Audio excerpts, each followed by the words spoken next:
princípios da palavra de Deus. Neemias é um livro da Bíblia que vale muito a pena você ler. Neemias capítulo 2, versículo 11. A princípio, eu quero ler apenas essa primeira parte do versículo. Neemias capítulo 2, versículo 11, a parte A. Logo depois, a gente vai em Neemias 1, 4. Então, Neemias, capítulo 2, versículo 11, diz assim a palavra de Deus: cheguei a Jerusalém. Cheguei a Jerusalém. Diga para o irmão que está ao seu lado aí: você vai chegar. Diga para o outro para não ficar com ciúme. Fala assim: você vai chegar. Em nome de Jesus, nós vamos chegar. Hoje eu falo com você acerca dessa palavra. Você vai chegar. Pode colocar a tela para mim? Você vai chegar. Neemias é um grande homem de Deus que está como copeiro de um rei que está subjugando várias províncias. Ele é copeiro de um rei que não era o seu rei. Por quê? Porque esse rei, ele tinha cerca de 120 províncias, ou seja, ele era rei de outros reis. Ele era rei de reis porque ele enviava tropas, eles enviavam os exércitos, e através da guerra, através do exército, dessa investida, ele ganhava e colocavam essas nações para pagar impostos para eles. Então, tudo que estava ali debaixo, naquela região, estava debaixo da autoridade desse rei, um rei que não é um rei de Israel, um rei que tinha invadido Jerusalém, que os reis não respeitaram aquilo que foi imposto por esse outro rei de outra nação. Então, invadiu a primeira vez, tirou o rei, colocou o filho do rei e começou a pagar imposto. Esse rei se rebelou, eles vieram de novo, eles mataram pessoas, eles pegaram coisas do templo do Senhor, tiraram o rei, colocaram outro rei, aí depois se rebelaram de novo. Ou seja, durante umas 4 vezes, umas 4 investidas desse outro reinado, desse império, eles pegaram os jovens e levaram para um outro império, para um outro lugar. É nesse período que a gente vai ler acerca de Daniel, acerca de Sadraque, Mesaque, Abidnego, acerca de Lamentações de Jeremias. A gente vai ler acerca de Ezequiel, alguns homens de Deus que ficaram ali em Jerusalém e não foram levados, outros homens de Deus que foram levados e estavam ali no exílio, mas depois de cerca de 70 anos, tinham uma palavra que foi liberada através da boca do profeta Jeremias, que eles iriam sair do exílio e eles iriam voltar. Daniel ora, Daniel ele intercede pelo povo, porque ele lembra dessa palavra, e a partir disso Deus movimenta os céus, traz o recado para Daniel, dizendo: a sua palavra foi ouvida, a sua oração foi atendida. Cerca de 21 dias até chegar esse recado até Daniel, porque Daniel ele se propôs a orar, mas o anjo, quando veio entregar o recado, os demônios eles pararam esse anjo, e esse anjo teve que buscar ajuda. Ele clamou ao Senhor por ajuda, outros anjos vieram, começaram a batalhar, até que eles conseguiram abrir caminho, e o anjo veio entregar respostas após 21 dias. É nesse período que Neemias ele está vivendo. Por quê? Porque Neemias era copeiro do rei. Neemias estava ali servindo um rei que não era o seu rei, mas ele, como alguém de outro povo, estava servindo com excelência. Era alguém que era profissional naquilo que fazia, era alguém que trabalhava com requinte, que trabalhava de uma forma que atendia as necessidades do rei, e ele colocava a vida em risco por causa daquele rei, porque os copeiros daquela época tinham que provar do vinho, tinham que provar do suco, provar da bebida. Para quê? Para que tudo aquilo que chegasse até o rei chegasse de forma saudável e sem risco de morte. A gente viu um atentado que aconteceu aqui nos Estados Unidos, durante esse mês, e você percebeu que homens, eles se colocaram à frente do candidato.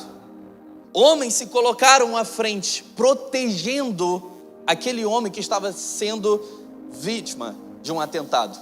Homens deram a vida, porque se os tiros continuassem, porque se o atentado continuasse, não ia pegar aquele que estava no meio, ia pegar aqueles que estavam protegendo. É mais ou menos essa visão que você precisa ter acerca de Neemias. Ele estava dando a vida dele para proteger a vida de um rei, um imperador, alguém que tinha muitos outros reis, muitos outros governadores e autoridades debaixo dele. Ou seja, Neemias, ele estava no lugar que provavelmente era o lugar mais poderoso daquela época, servindo o homem mais poderoso daquela época. Neemias é esse homem. E Neemias, você vai ver no capítulo 1, no versículo 4, que os irmãos dele, as pessoas que têm a notícia acerca de Jerusalém, que é a terra dele, que é a terra dos pais dele, vêm e fala com ele como está Jerusalém. Fala que os muros estão derrubados, fala que o templo foi acabado, que a cidade está em ruína, e é a cidade dos pais dele. Então a gente vê em Neemias 1:4, escrito assim: quando ouvi essas coisas, sentei-me e chorei, passei dias lamentando, jejuando e orando ao Deus dos céus. Diante de uma notícia ruim, Neemias sente.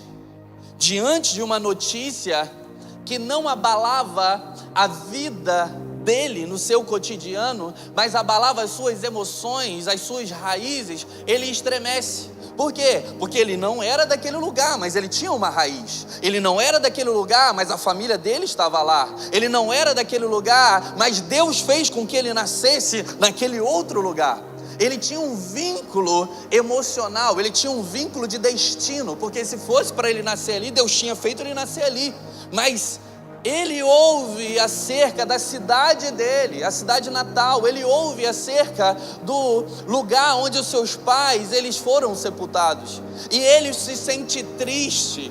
E ele recebe aquela má notícia e ele diz: eu chorei. Eu ouvi essas coisas, eu sentei e chorei. A notícia foi tão forte que ele não fala eu chorei apenas. Ele fala eu sentei e eu chorei. É como assim, não, eu acho melhor você sentar, porque eu vou te dar uma notícia. Sabe, quando a notícia é tão forte, quando aquilo que a pessoa vai dizer é tão impactante, que a gente já prepara a pessoa e fala, melhor você sentar. Ele sentou, ele chorou. Mas ele não apenas ele sentou e chorou, ele também passou dias lamentando.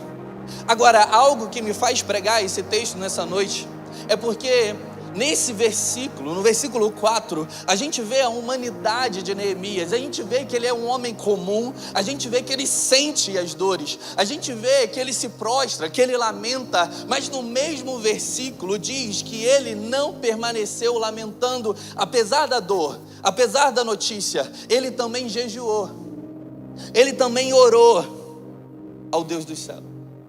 Então o mesmo versículo que traz uma notícia impactante é o mesmo versículo que traz um posicionamento diferente mediante aquilo que ele está vivendo. Eu digo culto após culto aqui, porque é algo que pode mudar totalmente a nossa vida. Porque eu digo, você não é um sentimento. Eu creio que nós somos um ser único, um ser triuno. Assim como a Trindade, nós temos essa representatividade. Eu sou um espírito, eu tenho uma alma e habito no corpo. Mas tudo que o corpo sente, o espírito sente. Tudo que o espírito sente, a alma sente. Tudo que a alma sente, o corpo sente. Eu creio nisso. Mas nós temos sentimento, porque não são os sentimentos que guiam a nossa vida.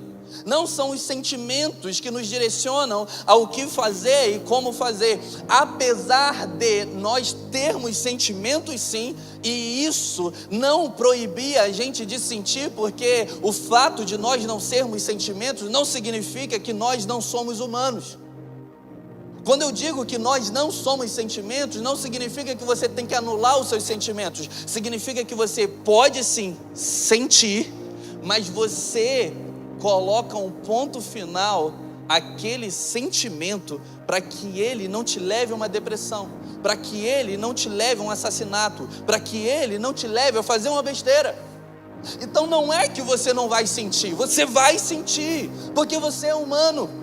Mas até o luto você precisa, de acordo com o seu organismo, da sua estrutura emocional, colocar um ponto final e falar assim: são 2 anos de luto, acabou. É 1 ano de luto, acabou. São 6 meses de luto, acabou. Dependendo daquilo que você está vivendo, do nível de relacionamento que você tinha com a pessoa. Então o fato aqui é, Neemias como um grande líder, Neemias como um homem de Deus, ele sentiu a notícia ruim. Ele sentou, ele chorou e ele passou dias lamentando. Dias lamentando. Então a primeira verdade que eu quero que você reflita comigo nessa manhã é: o fato de você não ser um sentimento não significa que você não vai sentir. Sinta a dor, sinta a frustração, sinta a decepção, sinta a raiva, sinta a tristeza. Se não está tudo bem, não está tudo bem. Você precisa sentir isso porque você é humano. Não fuja do sentimento achando que está tudo bem. Uma da fase do luto é a negação. Quando tem o luto, quando o luto chega, uma das fases é a negação. Não aconteceu isso, não acredito. E a pessoa, ela não sente, ela não chora. A pessoa, ela não se conecta àquilo que está acontecendo, então ela finge que nada aconteceu, porque dentro dela ainda está negando. Aí depois vem a fase de aceitação, ela aceita, e quando ela aceita, aí ela chora, aí ela se derrama, aí ela se prostra. E isso é muito importante por um ser humano. Por quê? Porque existem pessoas que precisam chorar hoje uma perda que teve lá atrás. Existem pessoas que estão com o sentimento entalado, com um nó na garganta. Por quê? Porque tudo aquilo que vive lembra uma situação que passou lá atrás. E a pessoa, ela se enganou, ela fingiu que estava tudo bem, ela nega até hoje e ela ainda não chorou. É muito interessante em alguns aconselhamentos, porque eu vou tratar algo, uma situação que aconteceu, mas eu deixo a pessoa falar. E quando a pessoa está falando, eu percebo que a raiz daquilo que ela está vivendo não é aquilo que ela está vivendo hoje, é aquilo que ela viveu lá atrás. E ela começa a contar a história dela, e eu vejo assim: graças a Deus, mesmo sem eu aconselhar acerca daquilo que ela está vivendo hoje, ela já está desabafando, tirando o nó da garganta e jogando para fora aquilo que ela viveu lá atrás, e isso já traz leveza para ela. Por quê? Porque durante muito tempo aquilo dali prendeu, aquilo dali fez mal, e dependendo do nível que você sofreu, que você passou, isso pode te dar até um câncer. A mágoa, o ressentimento, a falta de perdão, a frustração com pessoas e até mesmo com Deus pode te dar até um câncer. Então, o fato de nós não sermos um sentimento não significa que nós não vamos sentir. Você precisa sentir. Você precisa chorar. Você precisa trazer à tona e falar: Deus, eu ainda não aceito aquela situação. Deus, eu ainda não entendo o porquê que aquilo não aconteceu. Independente de você ter respostas ou não, joga para fora. A primeira reação não define o resultado final. Entenda isso. A primeira reação que você tem não define o seu resultado final. Você vai ver qual é o resultado final de Neemias. Ele vai chegar até os muros de Jerusalém e vai reconstruir os muros de Jerusalém. Mas a primeira reação dele, você pararia naquele momento e você falaria assim: o cara ficou acabado com a notícia. Meu Deus, o cara vai ficar prostrado, nem vai se levantar mais. Que isso, o trabalho dele vai ser totalmente diferente. Vai ser prejudicado, esse homem não vai conseguir nem trabalhar. Dias lamentando e prostrado? Não, que isso, e se ele não for trabalhar, o rei, que ele nem ele é um escravo. É um escravo de luxo, né? Tá lá no palácio, mas ele é um escravo, ele é de outro povo. Não, esse homem, que é isso, olha lá, prostrado, se lamentando durante dias. Só que a primeira reação não vai definir o resultado que você vai ter na sua vida. O engraçado é que existem pessoas que nos abandonam por causa da nossa primeira reação. Eles esquecem que nós somos humanos. Vou falar mais devagar então, tá bom? Que hoje a gente não está tendo tradução e nosso amigo Michael, my friend Michael, don't have translation today, but I will preach slowly for you. Ok? Então, se você faz tradução, meu irmão, tem oportunidade ali de você fazer tradução, ok? Então, você menos pentecostal, vou falar devagar. Então, existem pessoas que nos abandonam por causa da nossa primeira reação. E é verdade. A nossa primeira reação revela quem de fato nós somos hoje, agora. Porque nós temos um alvo, e o nosso alvo é Cristo, amém? É Cristo ser formado em nós. Mas a nossa ação mostra quem nós queremos ser. A nossa reação mostra quem nós somos hoje. Então a pessoa se assusta, a pessoa ela é ofendida, a pessoa ela fica muito triste, frustrada, ela tem a primeira reação dela. E é uma reação que demonstra o nível de maturidade e espiritualidade que ela tem. Mas isso não quer dizer que a minha história vai ser definida pela minha reação de agora.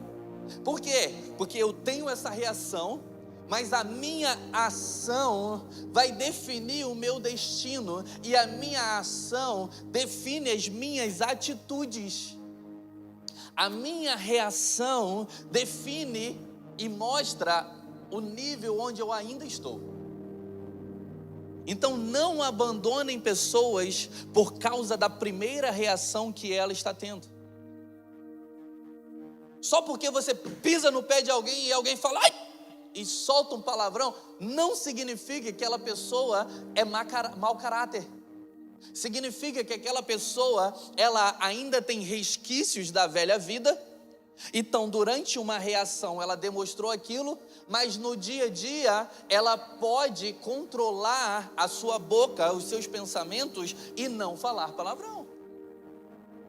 Se uma pessoa levou um susto muito grande e acabou falando mal de você, acabou te julgando de uma forma errada pela aparência, e você ficou muito chateada com essa pessoa, você pode, de alguma forma, reaver os seus conceitos sobre essa pessoa. Por quê? Porque essa pessoa é humana, ela erra, ela falha, mas isso não define o destino dela. Por quê? Porque a partir desse momento que ela percebeu junto com você qual é o nível de maturidade e crescimento dela, ela vai ter oportunidade de fazer diferente e mudar todo o seu destino. Amém? Então, não fique chateado com alguém que te abandonou por causa da primeira reação. Porque ele não tinha, ou ela não tinha, maturidade suficiente para entender que você é humano. E que você também erra. Na verdade, você frustrou a expectativa que ela tinha em você. Ela que colocou uma expectativa acima daquilo que você é hoje. É por isso que muitas vezes eu olho para a pessoa e eu não coloco expectativa primeiro, antes de conhecer a pessoa no particular, antes de conhecer a pessoa numa brincadeira, antes de conhecer a pessoa fora da igreja. Porque aqui na igreja é muito fácil, a gente levanta a mão para o céu, aleluia, a gente aplaude, a gente pode pegar na mão do irmão, dar um abraço, mas você só sabe como a pessoa é de verdade no seu dia a dia. Você só sabe como a pessoa é de verdade no trabalho, dentro de casa.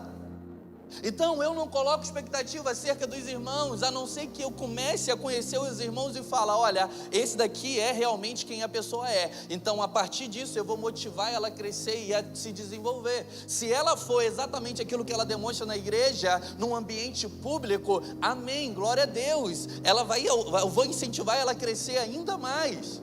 Mas a verdade é que nós colocamos expectativa nas pessoas e a primeira reação que as pessoas têm, a gente define a pessoa como uma reação e não como uma ação daquilo que ela quer se tornar ou de quem ela quer se tornar. Neemias, ele é humano, ele senta, ele chora, ele se lamenta, e se você define a vida dele por esse primeiro capítulo, no versículo 4, na metade do versículo 4, você vai falar assim, não vai dar em nada, esse homem vai ficar prostrado, esse homem vai nada, vai perder o emprego, esse homem, ele não vai ter condições nenhuma de se levantar, liderar uma nação, reconstruir os muros, fazer uma viagem, fazer o pedido perfeito para o seu rei. Mas o versículo não acaba ali. O versículo fala que em meio aos dias maus, ele começa a orar, ele começa a jejuar ao Deus dos céus. Porque a reação foi se transformando em ação. Porque se você continua tendo essa reação, o seu destino vai ser definido por aquilo que você está sentindo. Mas se você transforma o sentimento que você tem agora em ação, o seu destino vai ser definido pelas suas ações e não pela sua reação, que muitas vezes é irracional. Neemias, ele pensou, eu imagino eu estou triste, mas não é para sempre. Eu estou frustrado, mas não é para sempre. Eu estou decepcionado com essa pessoa, mas não é para sempre. Eu estou incrédulo, eu recebi um baque muito grande, eu me sinto traído, mas não é para sempre.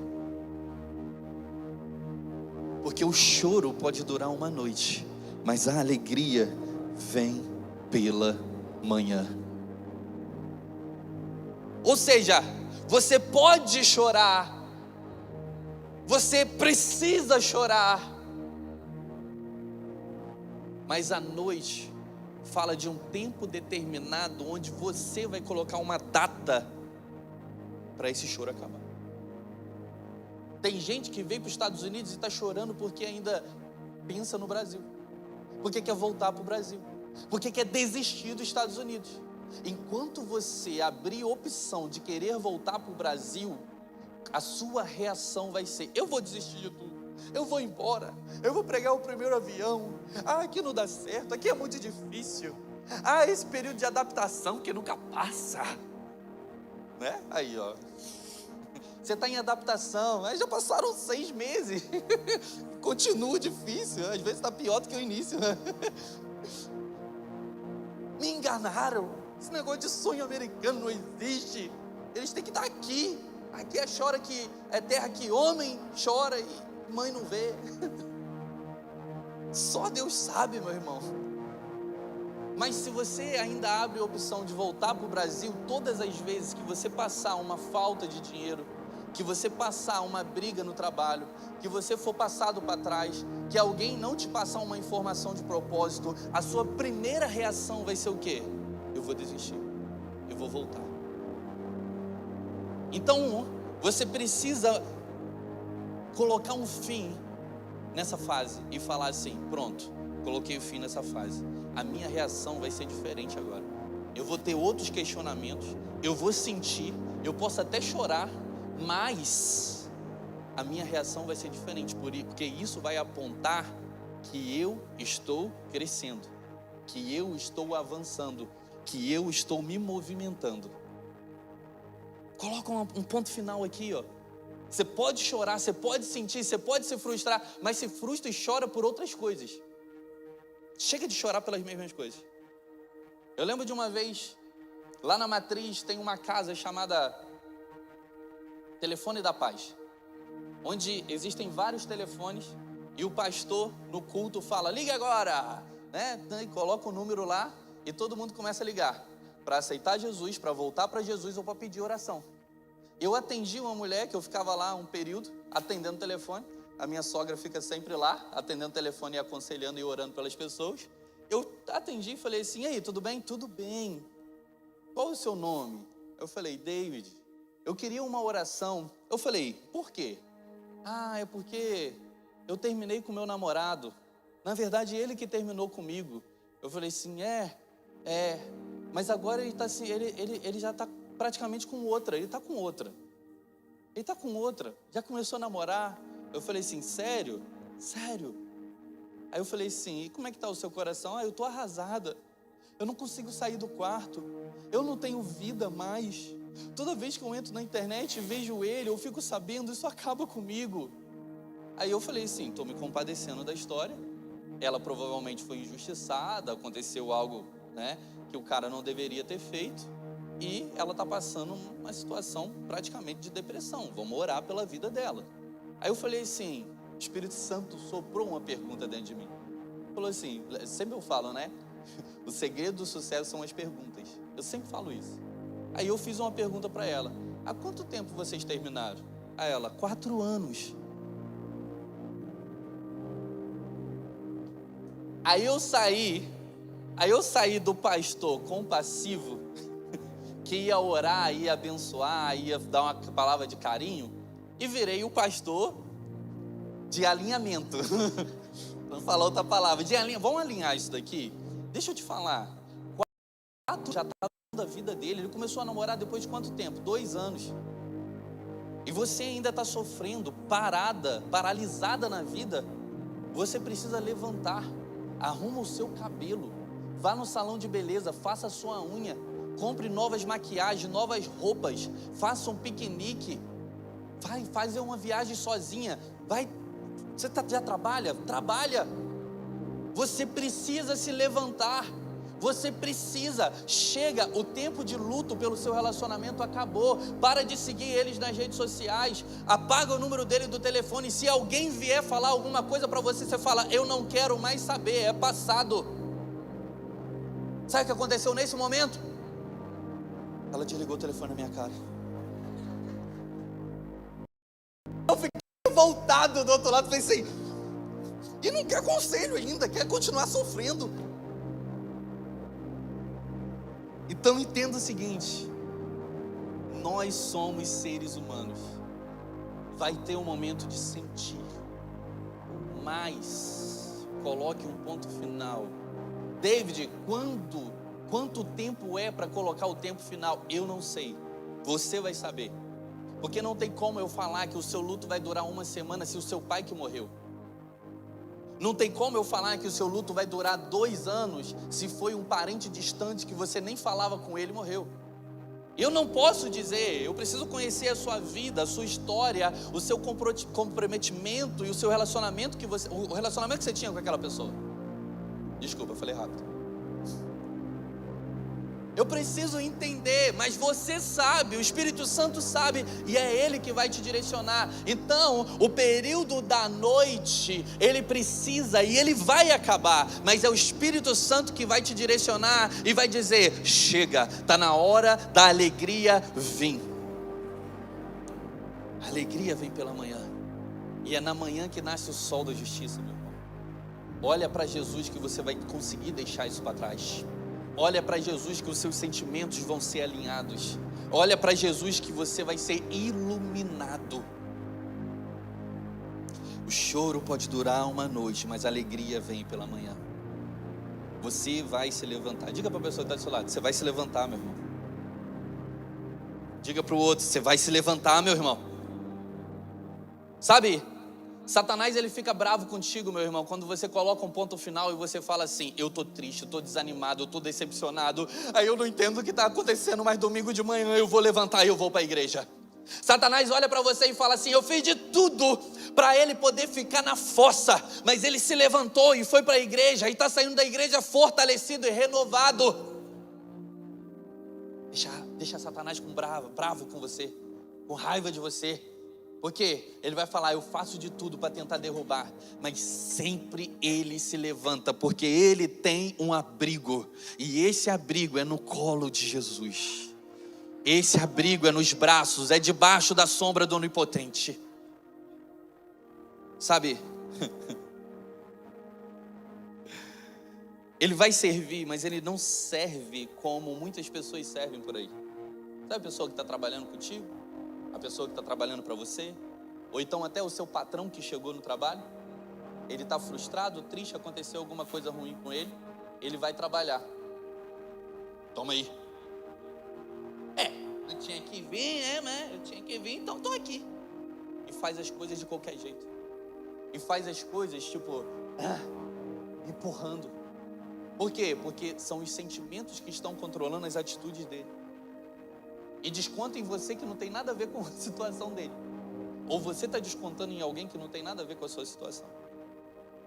Neemias, ele foi servir o rei, mesmo com a situação ruim.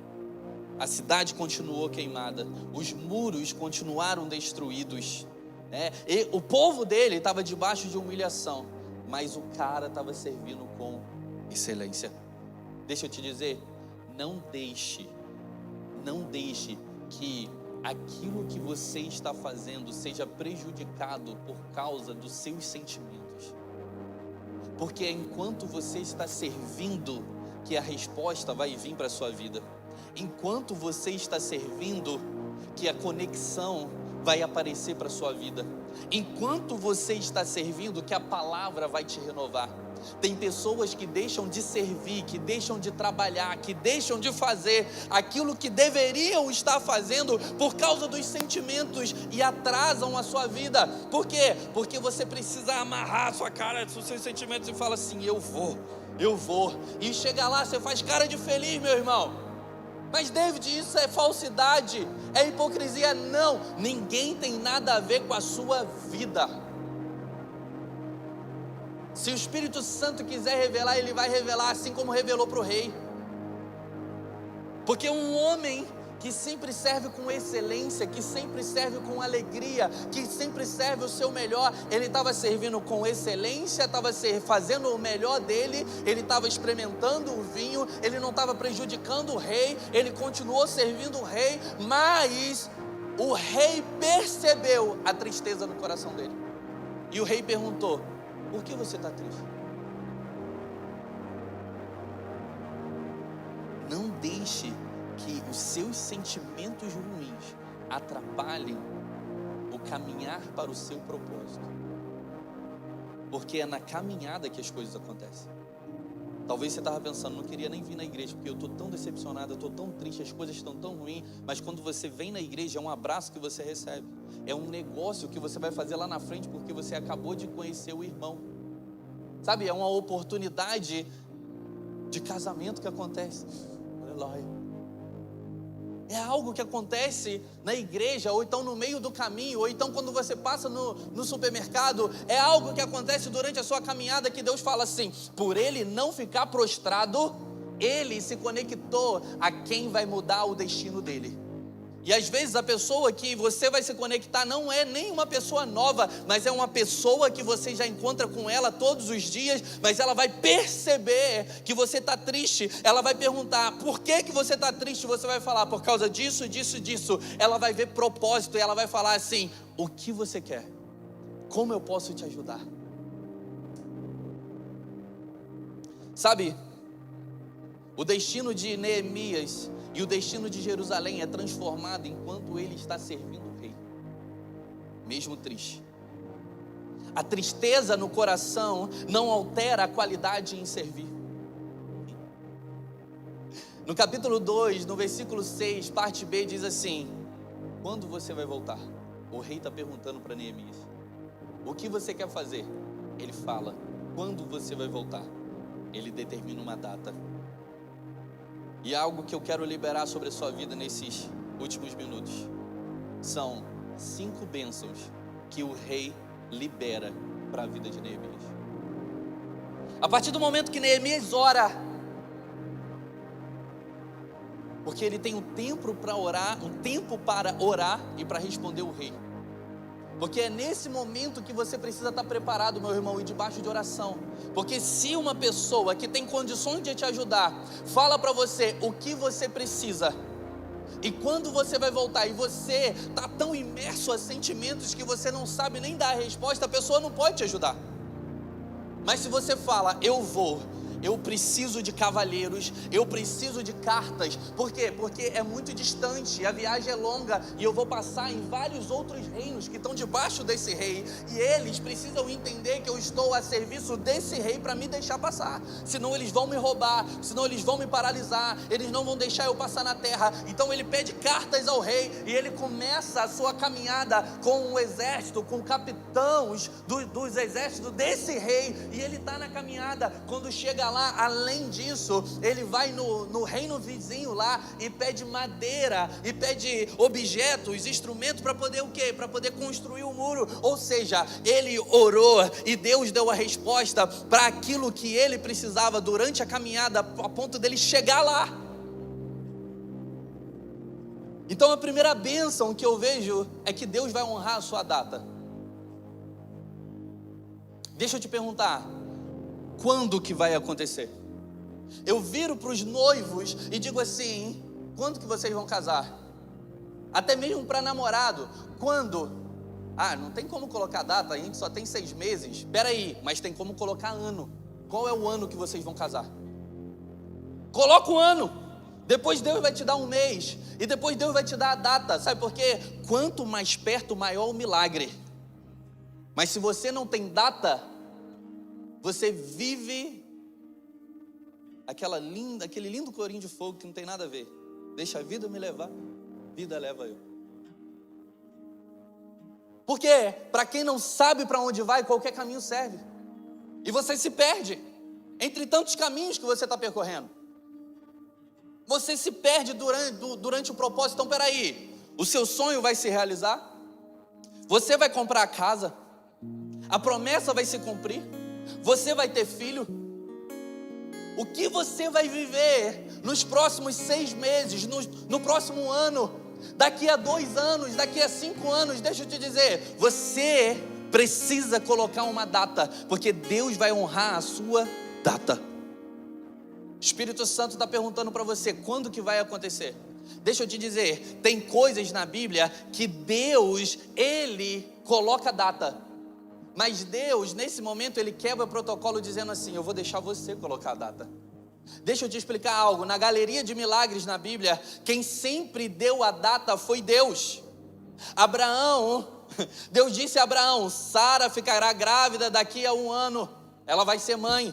Deus disse a Josué: daqui a 3 dias se prepare, consagre o povo, pois vocês vão atravessar o Rio Jordão.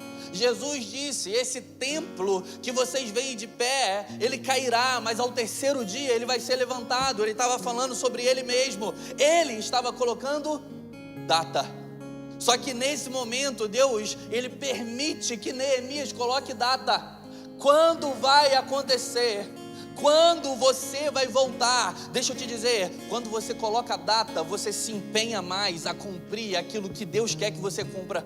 Quando você coloca a data, você acorda cedo para poder fazer. Quando você coloca a data, você procura pessoas que podem ser parceiros para edificar aquilo que você precisa edificar. Deixa eu te impulsionar, coloque uma data. Coloque uma data. Então a primeira verdade dentro das bênçãos que esse rei libera sobre a vida de Neemias, e que eu peço a Deus para liberar sobre nós, é: Deus vai honrar a sua data. A segunda verdade dentro dessas bênçãos que ele libera é: não é você, mas é o nome que você carrega. Não é você, mas é o nome que você carrega. Sabe por quê? Porque muitas vezes a gente acha que a nossa capacidade mental, o nosso intelecto, nossas faculdades mentais, a gente pensa que é a capacidade que a gente tem de produzir, a força do nosso braço. A gente pensa que são as nossas conexões, o nosso network. Ei, Você pode sim ter até uma capacidade a mais para poder fazer isso, mas ai de você se não for o nome que você carrega. Existe um nome, e esse nome na época era o nome do rei. Quando ele chegava nos locais, eu estou amando do rei tal, Artaxerxes, se eu não me engano. Eu estou amando do rei tal. Quem estava subordinado a ele falava assim: ah, ok. Tem prova? Tem. Mostra a carta. É a assinatura do rei, o anel do rei está ali, foi carimbado, pode passar. Tem coisas, meu irmão, que se você for pelo seu nome não vai acontecer. Mas se você chegar e falar assim: Espírito Santo, Jesus, eu estou indo pelo seu nome, eu sei o que está me enviando, então ele vai abrir porta.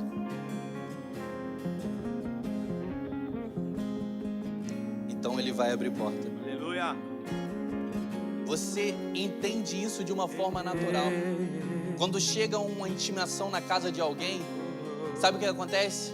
A pessoa pode fechar a porta na cara, rasgar o papel, mas se antes o cara chega e fala assim: eu estou vindo aqui em nome do juiz tal, a sua atitude muda. Opa, deixa eu ver. Você lê, obrigado. Você trata até com respeito. Por quê? Porque é o nome que você carrega. Sabe, às vezes eu fico chateado. Eu ficava, né? Porque eu pregava em vários lugares do Brasil. Eu já tinha 2 livros escritos para homens. Todo mundo já reconhecia o meu pastoreio. Professor de seminário. Mas a gente tinha uma arara onde a gente colocava várias roupas. E a Carol ia pregar. E quando ela ia pregar, ela chegava e falava: amor, tô indo lá, se arruma arara, arrumo. Ela já ia. Então eu não chegava junto com ela e depois voltava, porque dependendo do horário não dava. Então ela ia, eu arrumava arara. Moça, onde eu posso colocar isso daqui? Ah não, peraí que eu vejo pra você. E não voltava. Moça, eu posso montar aqui? Não, tudo bem, tá. Pode colocar ali, no cantinho. Às vezes era o pior cantinho. Eu ia lá, montava as roupas, montava a mesa, colocava os livros. Aí eu ia para o culto, ficava no final. A Carol começava a pregar e falava assim, né? Hoje está aqui o meu marido, o pastor David Borges. Gente, ele tem 2 livros escritos para homens. Ele é um excelente professor do carisma. Começava a fazer o marketing do David, igual ela sempre faz. As pessoas se transformavam comigo. Só porque agora eu não sou o David, agora eu sou o pastor David. Como que o meu coração ficava triste? Porque eu falava: olha, essa pessoa aqui que foi embora e não voltou, que eu pedi uma informação e pedi para arrumar aqui. Essa pessoa aqui não estava nem aí para mim. Mas agora que mudou e falou pastor David, a atitude mudou, a honra mudou, o jeito de tratar mudou. E eu até entendo, por quê? Porque o fato de ser chamado pastor traz junto uma honra.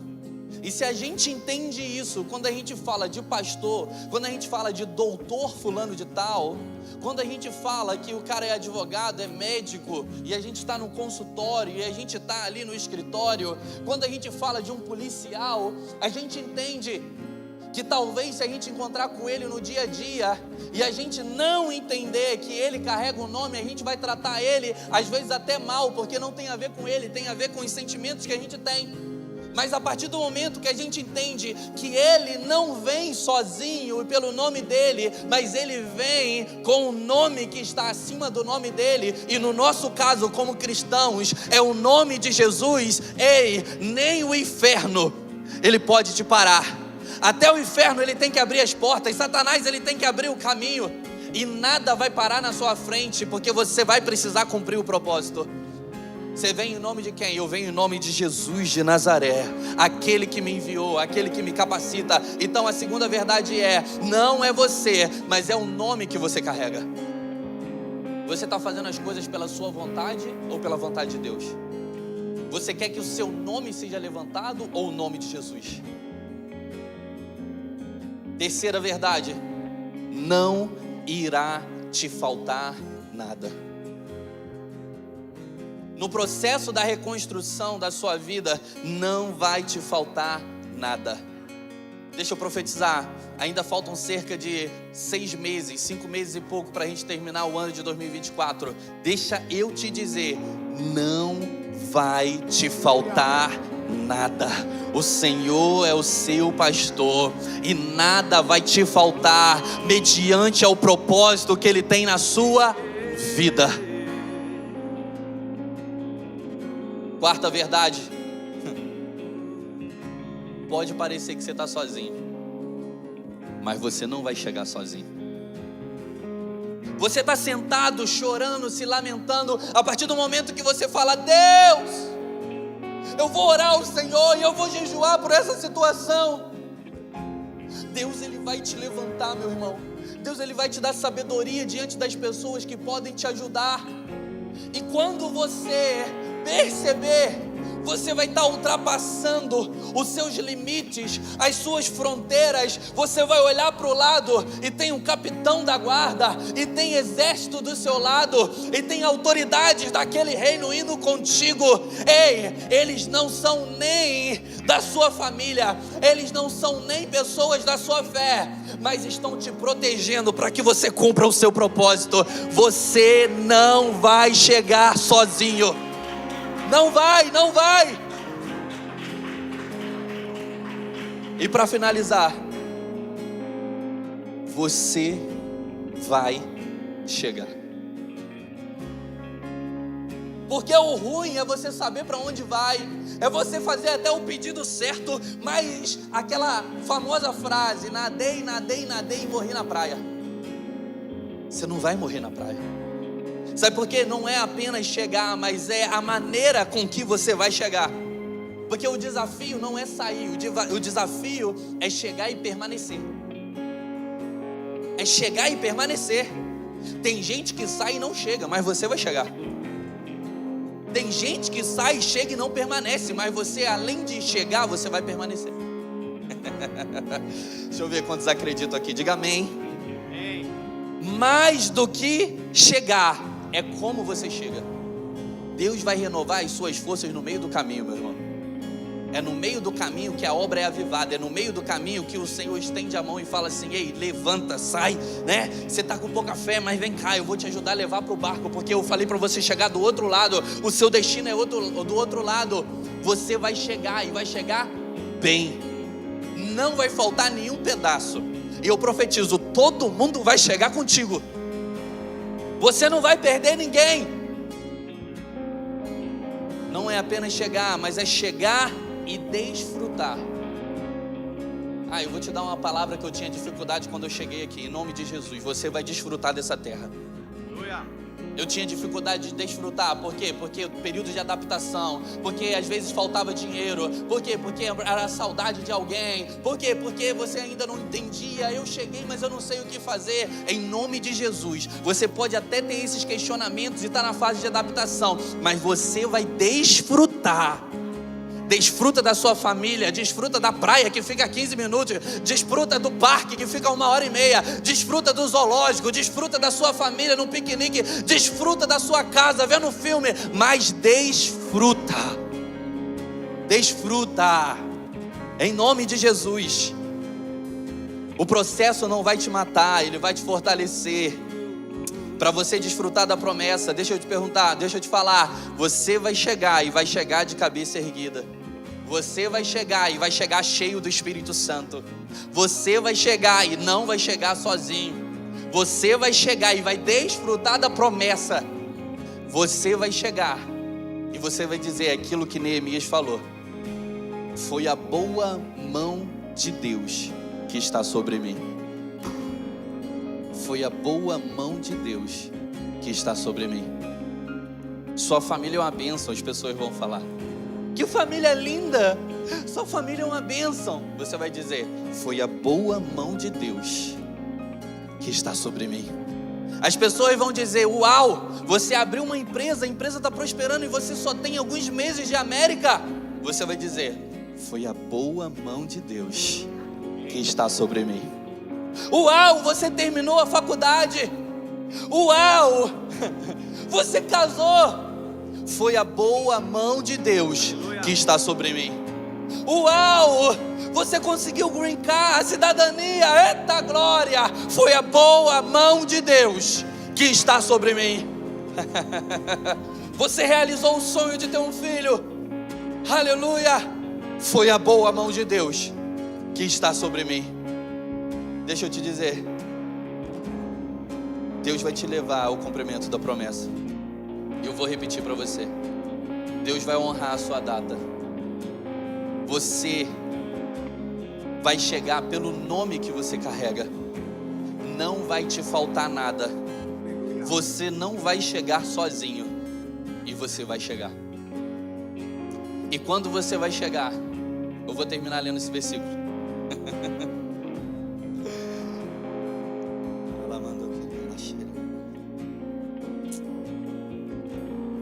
Diz assim, Neemias 6, 15 e 16. Quando todos os nossos inimigos souberam disso,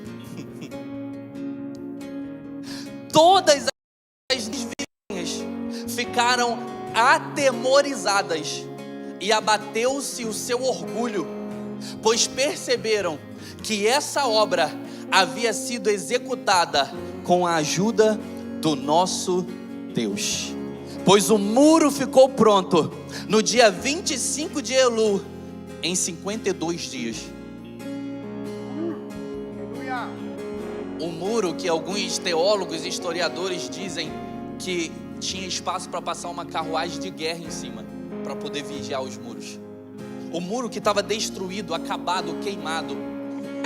Isso não pode ser apenas mãos de homem, obras de homem. Só pode ser obra de Deus. Porque 52 dias, meu irmão, com a tecnologia que eles não tinham, com a mão de obra escassa que eles tinham, com Sanbalat e Tobias falando não vai dar certo e querendo atrapalhar o que eles estavam fazendo, não, isso só pode ser um milagre. Eles disseram: foi a mão de Deus, Deus que me ajudou, pois eles também perceberam que essa obra havia sido executada com a ajuda do nosso Deus. Eu quero fazer um propósito com você. 52 dias vai ter alguma obra que vai ser realizada na sua vida. 52 dias. Eu vou entrar no propósito hoje, mais um. Vou entrar no propósito hoje. E se você quiser entrar em propósito junto comigo, a gente vai ver. A gente vai contar vitórias e testemunhos até o dia 11 de setembro. Eu já contei 52 dias. Isso é para exercitar a nossa fé. Sabe por quê? Porque a primeira bênção é: Deus vai honrar a nossa data. Daqui até 52 dias, no meio do caminho, você vai chegar para mim e vai falar: pastor, aconteceu. Pastor, eu tenho um testemunho para te contar. Pastor, a obra foi terminada, o muro foi edificado, a gente já está desfrutando da promessa, o sonho já aconteceu, eu já estou grávida. Você vai contar alguma bênção para a gente. A empresa eu abri e era um sonho e prosperou. Eu fiz aquela viagem dos sonhos, o meu documento saiu. Eu não sei o que você vai testemunhar, mas eu quero exercer a fé junto com você e entrar no propósito. Deus vai colocar um propósito no seu coração, meu irmão. Mas de hoje a 52 dias, Deus vai acelerar alguma coisa na nossa vida. Porque não é normal eles construírem um muro dessa magnitude em 52 dias. Só pode ter sido a mão de Deus. As pessoas vão olhar para você e vão dizer: não é normal aquilo que ele está vivendo em tão pouco tempo de América. Não é normal aquilo que ele está vivendo, né? Mesmo ele tendo muito tempo de América, mas vivendo isso, sendo que há 52 dias atrás ele estava triste, desanimado, e ele pensava que nunca ia acontecer, ou se acontecesse, ia acontecer daqui a 10 anos. Eu profetizo em nome de Jesus que Deus vai honrar essa data. Se você entrar comigo, Deus vai nos dar grandes testemunhos, em nome de Jesus. Fique de pé em nome de Jesus. Vamos finalizar orando, porque Deus vai levantar Neemias aqui hoje. Deus vai levantar Neemias aqui hoje. Não importa. Não importa quão ruim foi a notícia que chegou para você. Não temereis mais notícias, porque o choro dura uma noite, mas a alegria vai vir pelo amanhecer. Levante as suas mãos para o alto e cante esse louvor.